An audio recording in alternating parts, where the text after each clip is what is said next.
Hello and welcome to $5 Hockey Mask. If you've been here before, welcome back. Okay, maybe soon wasn't the right word to use, but part 2's here now, so deal with it. If you haven't watched part 1 for some reason, a link to the playlist is up here somewhere. I'm not going to give the disclaimers again, they're already in the first part, but they are very much needed for this one. I have a lot to cover in this part, so I'll just get right to it.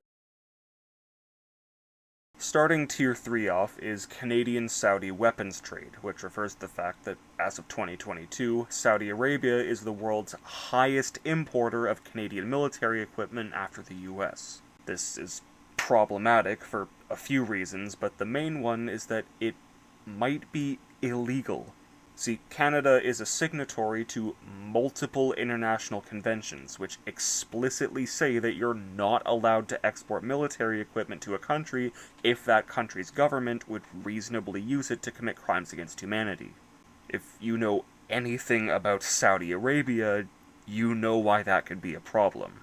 The Saudi government has a well-documented history of using its military to violate the human rights of its own citizens, and of sending its stuff over to other countries where it's used for the same thing. This is most notable with the proxy war the Saudis are fighting in Yemen, with all sides of the conflict, including the ones they're backing, being responsible for war crimes. So, the argument can be made that since Canadian weapons and equipment could reasonably end up in the hands of human rights violators in Yemen or Saudi Arabia itself, the Canadian-Saudi arms trade violates international law. Jian Ghomeshi was a well-known radio host for the CBC until he was famously fired over sexual assault allegations in 2014. That year, 3 women Ghomeshi had been in relationships with accused him of slapping, biting, and choking them without their consent while they were being intimate. In 2016, Ghomeshi was charged with 4 counts of sexual assault and 1 count of choking, facing a maximum sentence of 18 months plus an unlikely but technically possible life sentence from the choking charge. The judge ultimately dropped all the charges later that year, citing a lack of evidence against him and inconsistencies in witness testimony. Despite his acquittal, the CBC refused to rehire him, and the case is still pretty divisive even 10 years later. 1995 referendum refers to the very controversial referendum that was held in Quebec to determine once and for all whether the province should stay a province or become its own country. The fact that I've referred to Quebec as a province multiple times already should tell you how it turned out. The separatists ended up losing the vote by a staggering small 1.16%. Seriously, the vote was 49.42 to 50.58 in favor of the Federalists. This was unsurprisingly not taken very well by those who wanted independence, and controversies arose over supposedly sketchy ballot counting and the admittedly weirdly complicated phrasing of the referendum's question. For reference, the question in Scotland's independence referendum was, should Scotland be an independent country? The referendum in Catalonia's was, do you want Catalonia to become an independent state in the form of a republic? Quebec's referendum said, do you agree that Quebec should become sovereign after having made a formal offer to Canada for a new economic and political partnership within the scope of the bill respecting the future of Quebec and of the agreement signed on June 12, 1995? You can see why people might have been skeptical about how accurate the results were. It's kind of hard to gauge people's opinions on something if they have no idea what you're saying to them. These condemnations didn't really amount to anything, and though a follow-up referendum was planned for 1997, none have ever been held. Angela Anaconda is a pretty obscure Canadian kids cartoon that first aired in 1999. It centers around the titular 8-year-old getting up to wacky hijinks, and has been widely criticized, mostly for its annoying characters and weirdly creepy art style. I'm pretty sure I never watched this show either, though it was cancelled on its 3rd season 4 years before I was born, so I don't know if I even could have. World War II internment camps refers to the internment camps operated by the Canadian government during the Second World War. As a dominion under the British Empire, Canada was required to get involved in the war when Britain joined the Allies in 1939, and the Canadian government invoked the War Measures Act in response. This, among other things, gave it the authority to detain people without charge if they were seen as a potential risk to public or national safety, which, during wartime, can mean pretty much anything. And in this case, it mostly amounted to rounding up ethnic minorities. By the time the war ended in 1945, the provision had been used to intern around 24,000 people in government-run camps, mostly immigrants or people descended from immigrants from Axis countries out of fear that they were spies or collaborators. Around half of the internees were Japanese Canadians, with the rest mostly being of German and Italian descent, including over 2,000 Jewish refugees from Germany and Austria. Maybe a little overzealous with that one. I would not expect them to be Nazi sympathizers. A few hundred other people were also interned for political reasons, usually association with communist or fascist groups, or just for criticizing government policies. Stefan Molyneux is an Irish-Canadian far-right podcaster and self-proclaimed philosopher who started his show Free Domain Radio in 2004. He's known for using this show to promote his unpopular opinions, such as saying outright that climate change is a hoax, that part of the reason why Poland is such a prosperous country is that its population is mostly white, and that the French government actively covers up terrorist attacks by communists, Satanists, and or Muslims. He's not exactly sure who's doing it, but he knows it's happening. He's basically a Canadian Alex Jones, but with less yelling and a funnier accent. Unknown Serial Killer in Calgary refers to a string of 7 unsolved murders that took place in Calgary, Alberta from 1990 to 1993. The victims' causes of death varied, but they were all women between the ages of 16 and 29.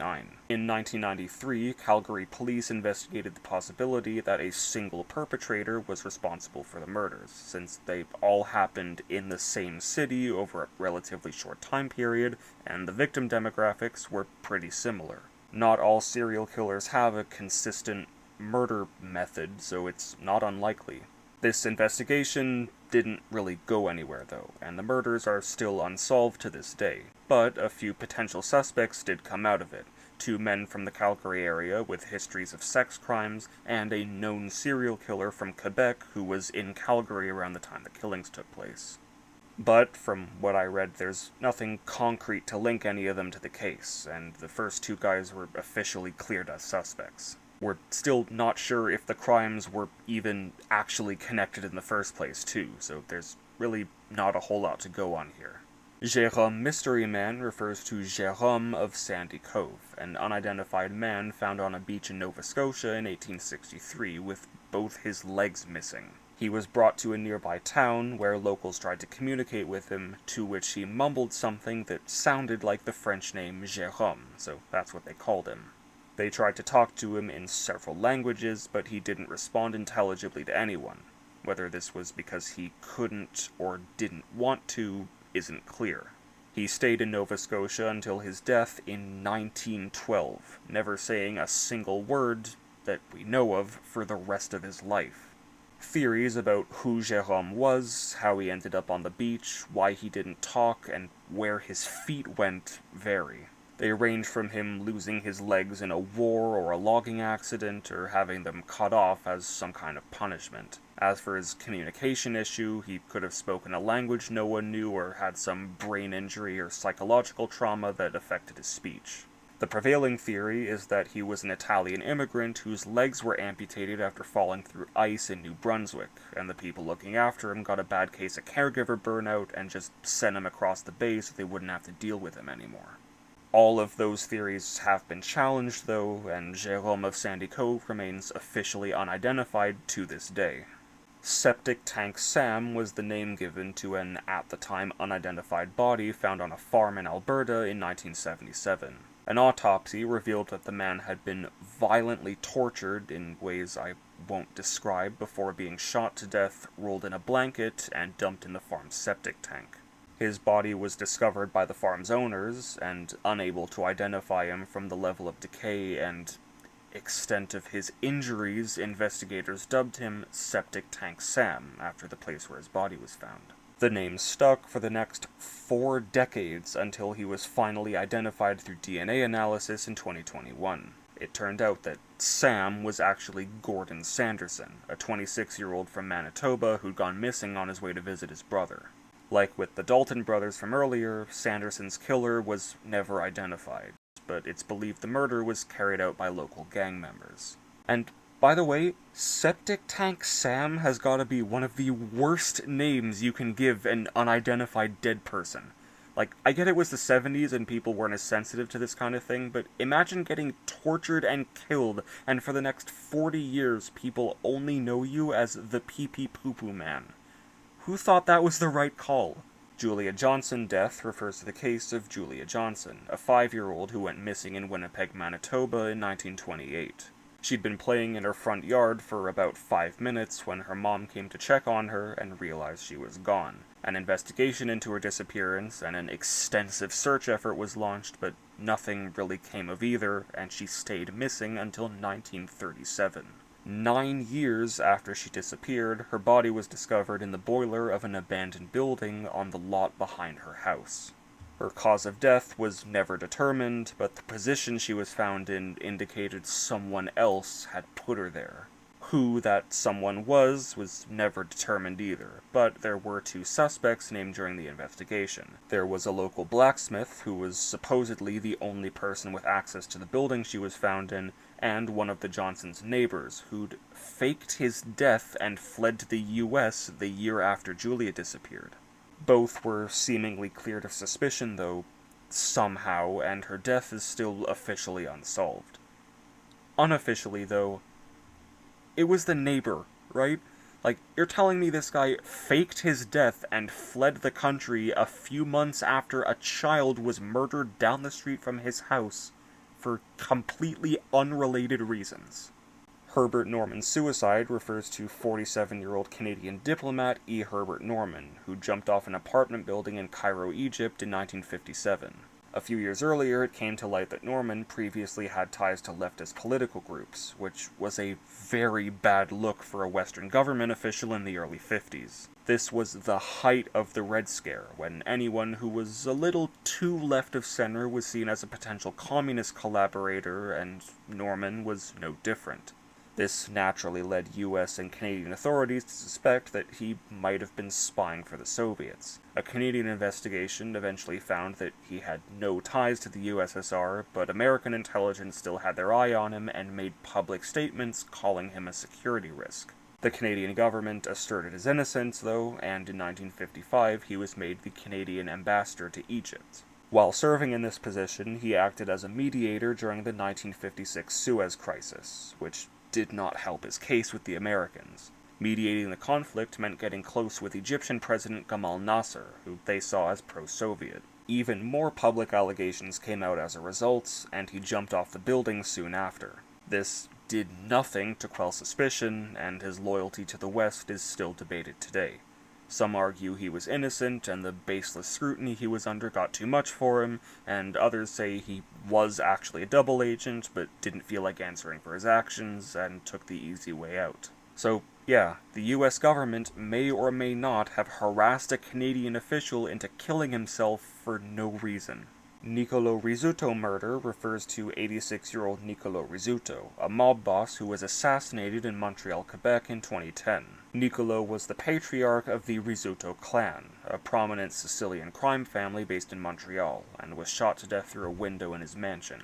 His murder was one in a long string of attacks against the family and its associates that started in 2009, after the clan was weakened by the arrest of Nicolo's son Vito in the US. Along with Nicolo, Vito's own son, his brother-in-law, and several unrelated associates of the Rizzuto family were killed in this wave of attacks.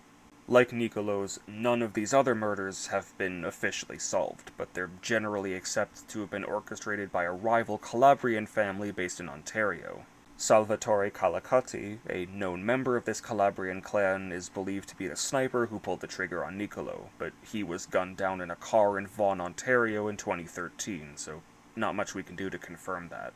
The FLQ, or Front de Libération du Québec, French for Quebec Liberation Front, was a domestic terrorist group that operated in eastern Canada in the 60s and early 70s. As you might have gathered from its name, the FLQ was a radical Quebecois separatist group responsible for the incidents I mentioned in Tier 1. The group was founded in 1963 with the aim of forming a sovereign French-Canadian state under a socialist revolutionary government. The group often used imagery from the anti-British rebellions of the 1830s to rally their forces, and frequently called Anglophone Canadians colonizers of French speakers. During its years of operation, the front would carry out hundreds of bombings, robberies, kidnappings, and one plane hijacking, culminating in the October Crisis of 1970. On October 5th, FLQ members kidnapped a British diplomat named James Cross in Montreal and held him for ransom, taking the provincial minister of Labour and Immigration, Pierre Laporte, hostage 5 days later. By the 15th, the federal government had sent soldiers into Montreal to deal with the crisis, and Trudeau Sr. invoked the War Measures Act the next day. If that name sounds familiar, it's because it's the same provision I mentioned earlier in the Iceberg that we used to arrest suspected Axis collaborators during World War II. This was the first time it had been invoked during a domestic incident, and was used to crack down on FLQ activity as the crisis went on. Laporte was eventually executed by his captors on the 17th, but Cross was kept alive and was released on December 3rd, ending the crisis. The FLQ had essentially dissolved by late 1971 as a result of the military crackdown, and the state of emergency ended later that year. Hawaiian pizza is actually Canadian and refers to the fact that, yes, we are actually the ones who brought pineapple pizza into the world. To this, I will say both sorry for the actions of my countrymen, and you're welcome in case there are any freaks watching. But yeah, contrary to its name, the divisive dish did not originate in the Pacific Islands, but was instead invented in 1962 by some Greek guy in Chatham, Ontario. The reason it's associated with Hawaii is because the brand of pineapple he'd used when creating the recipe was called Hawaiian, so he called it Hawaiian pizza. It had nothing to do with the actual islands, it was just the name on the pineapple can. But that context was lost over time, and people just took the name at face value, assuming the Hawaiian meant from Hawaii, and not made with Hawaiian brand pineapple.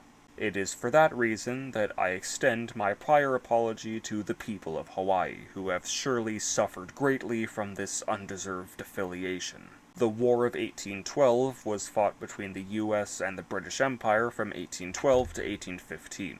The causes of the war aren't that interesting or really important for this video, but basically the British Navy was interfering in American shipping routes, and the US declared war on them. So, as a British colony that bordered the US, a lot of the ground war was fought on what is now Canadian soil. Canadian nationalists on Reddit will tell you that Canada won the war and burned down the White House, and though that isn't technically untrue, it leaves a lot out. American forces did invade the British Canadas multiple times during the war, and every time they did, they were repelled. A counteroffensive was then launched into the US, during which British forces made it to DC and torched the Capitol building and White House. But this invasion into America was also repelled, and the war ended in a stalemate, so neither side officially won. The more accurate statement is that Canada fought the US in a war and didn't lose, which is still impressive, but doesn't sound as cool as saying we won. The White House burning wasn't as decisive as people make it seem either. The Americans had already burned down government buildings in Toronto during their invasions. The attack on Washington was just retaliation. So, yes, it is true that forces from Canada burned down the White House. It was just after the Americans did the same thing to us. The Whiskey War was a bloodless border dispute between Canada and Denmark over control of Hans Island, an uninhabited barren rock in the North Atlantic right on the sea border between Nunavut and the Danish constituent country of Greenland. The so-called war started in 1973, when someone realized that the sea border wasn't defined properly, so no one knew if it went through the island or around it, and if it was around, whose side it was on. In response to this, the Canadian military deployed to the island in 1984 to install a Canadian flag, leaving a bottle of Canadian whiskey behind to assert the claim and giving the dispute its name. The Danes retaliated by replacing the symbols with their own flag and alcohol, and it went back and forth like that until 2005, when the two countries presumably realized that this was really dumb and they should probably stop doing it. Stopping the military expeditions didn't end the conflict, though, and the island stayed in disputed territory until 2022, when they decided to meet in the middle, literally, and just split it in half. According to officials from both countries, this was done to set an example for Russia and Ukraine to put an end to their own ongoing border dispute. Like, sure, it's a nice gesture to say, hey, look, we resolved our situation peacefully, you guys should do that too, but I don't think you can equate the two wars like that. You've got this complex, violent conflict stemming from centuries of ethnic tension and imperialism, and then there's two NATO allies wasting each other's military resources trying to fix a clerical error. One of them is going to be a lot easier to resolve than the other. The Klondike Gold Rush was a famous gold rush in what is now the Yukon Territory in the late 1890s. In 1896, gold deposits were discovered in a creek that branched off the Klondike River, meaning there was probably more gold in the river itself. After word got out in June of the next year, upwards of 100,000 people, known as stampeders, headed north to try their luck at finding it. Only about 30,000 actually made it to the river, though, with the brutal conditions of the journey discouraging or killing most of the stampeders before they finished it. Very few of the ones that got there actually found gold, too, and a good chunk of the ones that didn't even make a profit from it if you account for the cost of the trip. That's not to say no one got rich off of this, because a lot of people did. It's just that relative to how many people were involved, it's a very small amount. The rush died down after a couple of years and basically ended in 1899, but its impact can still be seen today. The Yukon Territory is generally associated with gold mining, and the gold rush is the reason the territory itself even exists in the first place. The Yukon used to be part of the Northwest Territories, but the government split it off in 1898 to account for the sudden population surge.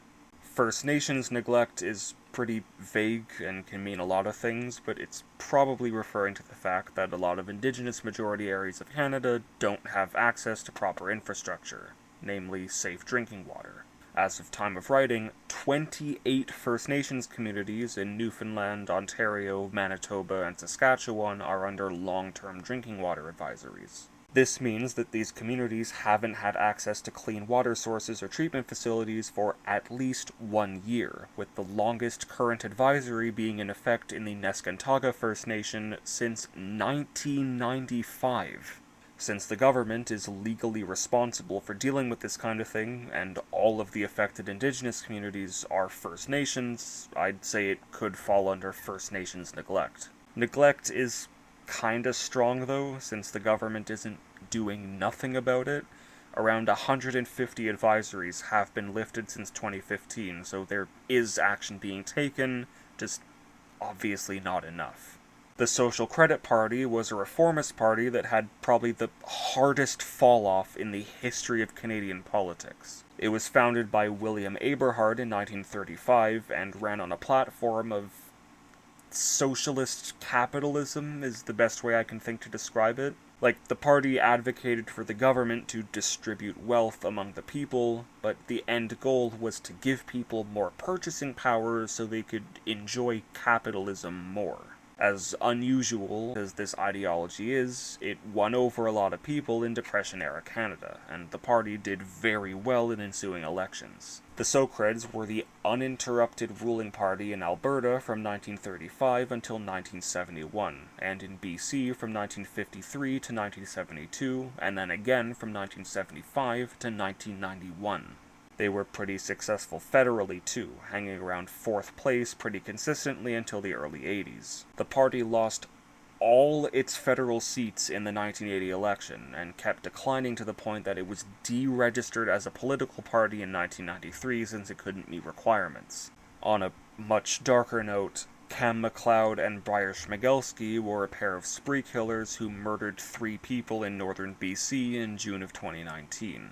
The pair left their hometown of Port Alberni on the 12th, stopping in Nanaimo to buy a rifle before heading north. Over the next couple days, they drove around the BC-Yukon border area, killing 23-year-old Lucas Fowler and 24-year-old China Dees, a tourist couple on their way to Yukon, along with 64-year-old university lecturer Leonard Dick. After killing Dick, they set their truck on fire and made off in his van, kicking off a historic 3-week manhunt. By the 22nd, they'd made it to Gillam, Manitoba, where they torched the van and went into the woods to record a confession video before shooting themselves. Their bodies wouldn't be found until August 7th, ending one of the largest manhunts in Canadian history. And yes, McLeod was indeed wearing a Cthulhu shirt on the day the spree started. You can't make this stuff up. As for a motive, neither gave any indication of why they did it in the confession video, though it's widely reported that violent video games may have had something to do with it. In other words, we have no idea what their motive could have been. 1885 Immigration Act refers to the Chinese Immigration Act, a now notorious law passed in 1885. In the early 1880s, Chinese people were widely regarded in the government and the public as undesirable citizens because of their ethnicity, but were allowed to freely immigrate because laborers were needed to finish building the Canadian Pacific Railroad. But once the railroad was completed in 1885, Chinese immigrants weren't seen as useful anymore, and the act was passed to restrict migration from the Qing Empire. A $50 fee, or head tax, was imposed exclusively on new immigrants from China, with some exceptions. And remember, this was $50 in 1880s money, equivalent to almost $2,000 now. Along with the head tax, ships transporting Chinese migrants were only allowed to carry 1 Chinese person per 50 tons of cargo, compared to the legal rate of 1 per 2 tons for people from other places. In 1887, the law was changed to add more exemptions, but the tax stayed in place, and would increase from $50 to $500 in 1903, equivalent to around $18,000 today. The head tax was eventually repealed in 1923. Not that the law that replaced it was any better, but that's for another time. Keeping with the theme of Chinese people, Tse-Chi Lope is a Chinese-Canadian suspected drug kingpin known in the media as Asian El Chapo. Tse is alleged to have headed a multi-billion-dollar crime group called Samgor, one of the biggest drug syndicates in the world. The group is known to operate in dozens of countries in East Asia and the Pacific, with their primary dealings being in meth produced in the war-torn regions of Myanmar. This, along with other drugs like heroin, ketamine, and ecstasy, are then smuggled in tea packages around the region, from Japan to New Zealand, though from what I read it seems like Australia is their biggest market. Tse was identified as the group's suspected leader by authorities involved in Operation Kongor, a counter-narcotics effort made up of agencies from several countries, including Canada. He was arrested in 2021 on his way back to Canada from Taiwan during a stopover in the Netherlands. The next year, he was extradited to Australia for his trial, which he is still awaiting as of January of this year. Alek Minassian was the perpetrator of the 2018 Toronto van attack.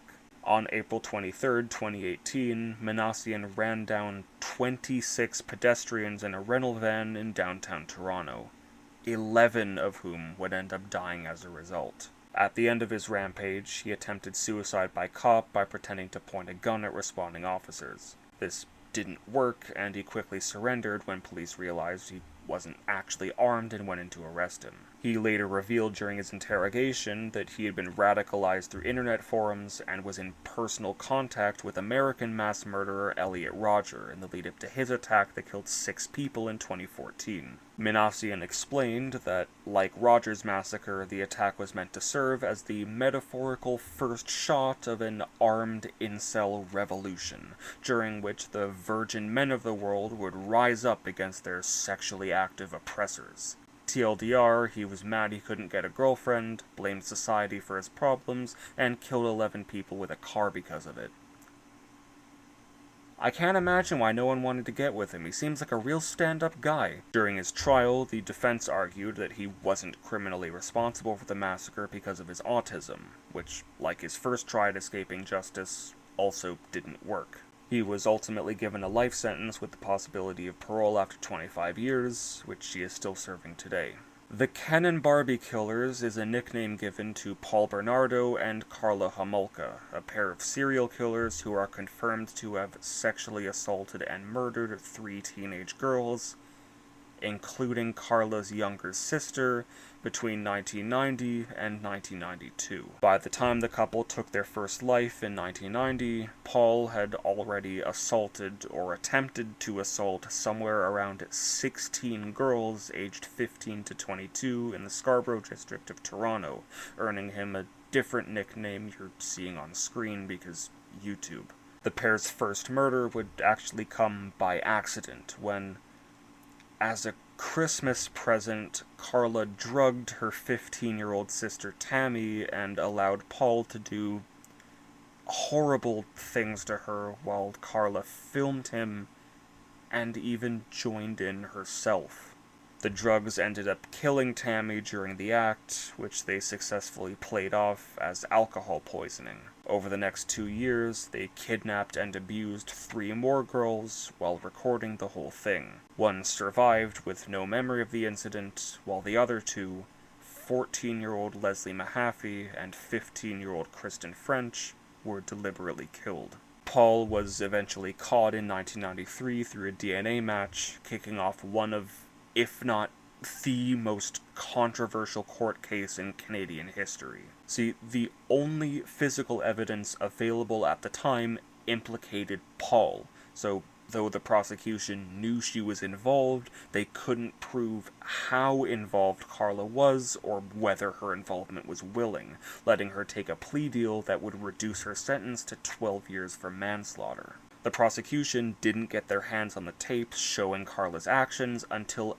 after the deal was already made, so the manslaughter charges stuck, and she was released from prison in 2005. Paul wasn't so lucky and is still serving his life sentence today. Now that that's over with, KGB contact with the FLQ refers to supposed Soviet involvement in the actions of the FLQ, the Quebecois nationalist group I mentioned in the last tier. This entry is actually pretty closely tied to another one further down, to the point that I probably should have combined them, but I didn't, so I just won't go into a lot of detail here. As I've touched on in the actual FLQ entry, the Front wasn't just a secessionist group, they were also radical socialists. Given that neither side of the Cold War took issue with arming terrorists if it fit their interests, it wouldn't be unreasonable for people at the time to theorize that a few rubles might have ended up in the FLQ's coffers. That's really all I can say without getting into the other part, so I'll end it there. Quebec City shooting can actually refer to 2 events, a mass shooting at a government building in 1984 and one at a mosque in 2017. OP clarified in the comments that it's the 2017 one, so I'll only be covering that. I have a standalone video in the works about the other one anyway. The Quebec City mosque shooting happened on January 29, 2017, when Alexandre Bisonnette drove up to the Grande Mosquée de Quebec with a handgun and a rifle. He tried to shoot 2 people outside the mosque with the rifle, but it jammed, so he dropped it and shot them with his pistol instead. He then went inside and shot 9 more people before driving off and calling 911 to turn himself in. 6 of the 11 victims wouldn't survive the massacre. During his interrogation, he explained that he believed the Canadian government's policies on accepting refugees from war zones in the Middle East would allow terrorists to come into the country and kill his family. And so he decided to become a terrorist himself and kill other people's families out of protest. Yeah, I don't get it. He pled guilty to all charges against him and was given a life sentence with parole eligibility after 25 years. Controversially, the court decided not to charge him with terrorism, even though he said himself that his motives were political. I didn't mention this in his entry, but Minassian wasn't charged with terrorism either. We have laws against killing people for political reasons. Why are we not using them? Sailor Sea feet on shores refers to this weird phenomenon where people keep finding severed human feet on the shores of the Sailor Sea on the US-Canada border. To date, more than 20 feet and legs have been found on the beaches of BC and the US state of Washington, 16 of which were on the Canadian side. The first foot associated with this case was found in August of 2007, with 14 more being discovered intermittently until 2018. From here, BC's beaches remained foot-free for 5 years, until the latest one was found in Victoria in 2023. No one's really sure why this is happening at all, or why it's happening there specifically, leading to speculation that the feet came from illegal immigrants who died at sea, the victims of a serial killer with a foot fetish, or the passengers of a crashed plane. DNA tests matched most of them to local missing persons, though, so the migrant and plane crash theories don't hold up all that well. As for the serial killer angle, none of the feet show signs of cutting, so we know they came off naturally. Which brings us to the most commonly accepted theory, just nature stuff. Vancouver, Victoria, and Seattle are massive coastal cities, so a lot of people are just gonna end up dying in the waters around them. Scavenging sea creatures then start picking at the bodies, causing the knee or ankle joints to separate. The person's buoyant shoes float to the surface, with the feet still inside them, and the Sailor Sea's currents and strong eastward winds bring them to shore, for someone to find and have their vacation ruined. I know, pretty boring and gross, but that's the best we got. Shag Harbor UFO refers to the 1967 Shag Harbor incident, regarded as one of the best documented UFO sightings ever.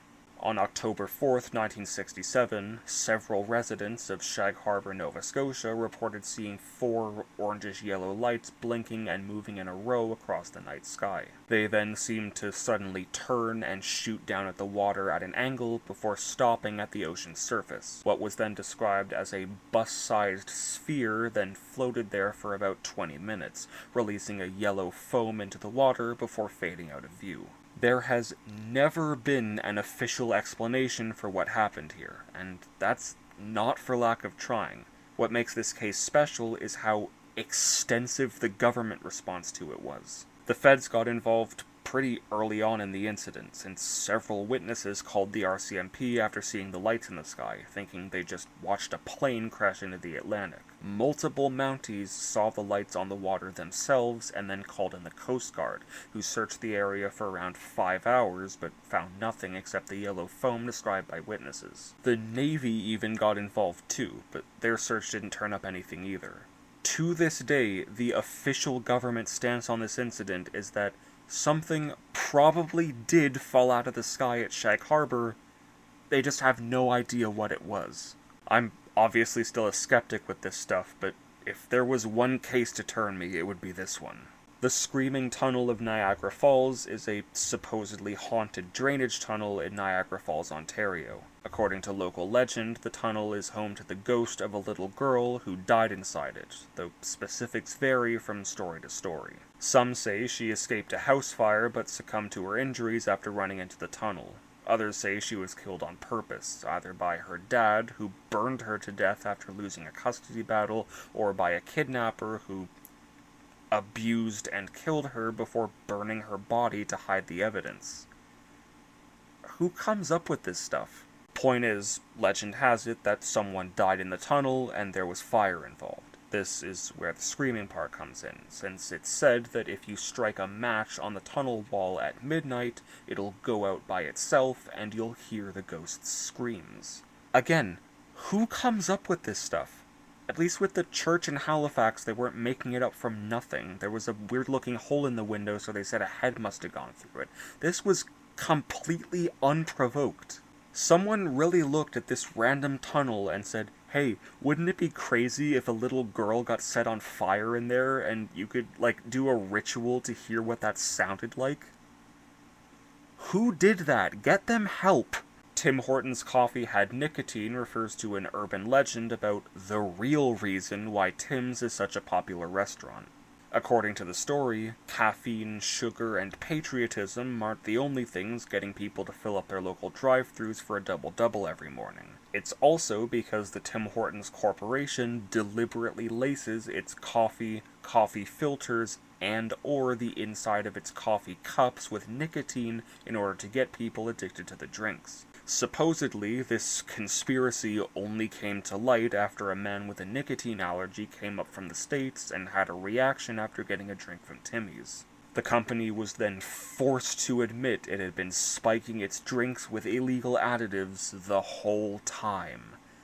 Except it wasn't, because this obviously never happened. I couldn't find anything saying when, how, or why this rumor started, but it seems like it spread through chain emails in the early 2000s. Time-traveling hipster refers to this famous image taken in BC in 1941. It shows a crowd of people at the reopening ceremony for a bridge near Goldbridge, BC, but one of the spectators seems a little out of place to a lot of people. The picture gets its name from the fact that this guy looks like he's wearing clothes and holding a kind of camera that didn't exist until decades after the picture was taken, leading some to believe that it's proof of the existence of time travel. I shouldn't have to tell you this, but this theory has been thoroughly debunked. What many see as a t-shirt with a printed graphic is probably just an era-appropriate hockey jacket with the Montreal Maroons logo stitched on it. As for his modern-looking sunglasses and camera, though admittedly rare, they were both still available at the time the picture was taken. The murder of Blair Adams is a case from 1996, known for being one of the weirdest unsolved murders, just in general.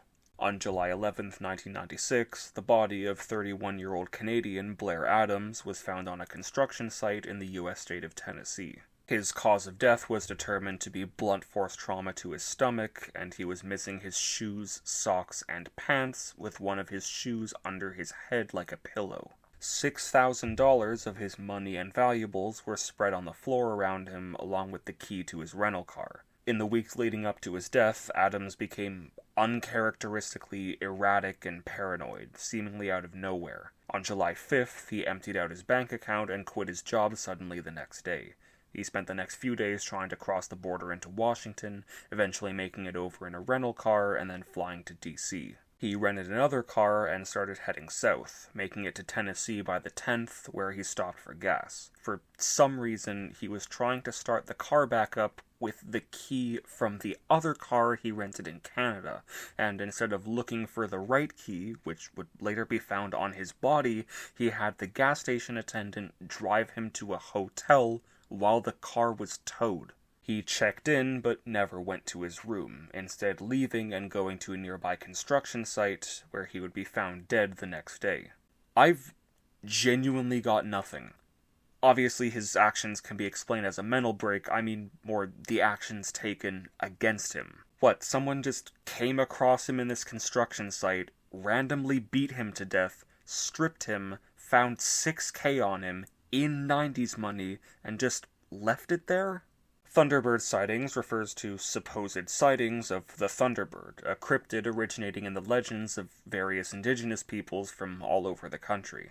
Certain details change from culture to culture, but the Thunderbird is pretty consistently depicted as a giant bird that nests on the tops of mountains and creates thunderstorms, making thunder by flapping its wings and lightning by blinking its eyes. It's said to be so big that it can scoop up large animals like caribou, whales, and, yes, people, and fly off with them. Supposed sightings of the Thunderbird have been documented for centuries, with the most recent one I found being in Quebec in 1974. A more notable account from the 1910s tells of two Ojibwe boys who encountered a Thunderbird near Thunder Bay, Ontario. The boys were said to have been climbing a nearby butte that a Thunderbird was rumored to live on when they ran into it.